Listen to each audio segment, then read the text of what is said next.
Assalamualaikum warahmatullahi wabarakatuh. Anu dipika hormat Ibu Bapak Guru sadayana.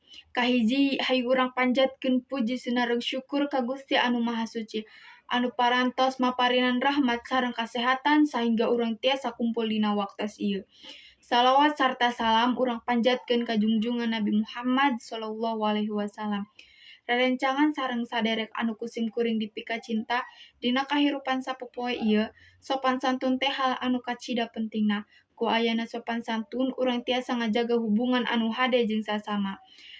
Sopan santun teh henteu ngan ukur dina omongan, tapi oge dina tingkah laku, saperti hormat ka kolot, ka guru, sareng karerencangan.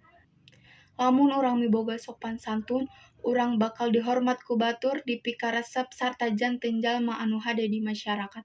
Sabalikna lamun urang henteu sopan, urang bisa jadi dijauhan jeung teu dipikaresep ku sasama. Kukituna hayu urang sadayana ngamumule sikap sopan santun, boh di imah, di sakola, boh oge di tengah masyarakat. Sopan santun teh jadi cerminan nyen urang teh jalma anu mibanda budi pekerti anu luhur. Pamustunganana mugia urang sadayana tiasa janten jalma anu salawas ngajaga sopan santun dina kahirupan sapopoe. Hatur nuhun kana sagala perhatianna. Wassalamualaikum warahmatullahi wabarakatuh.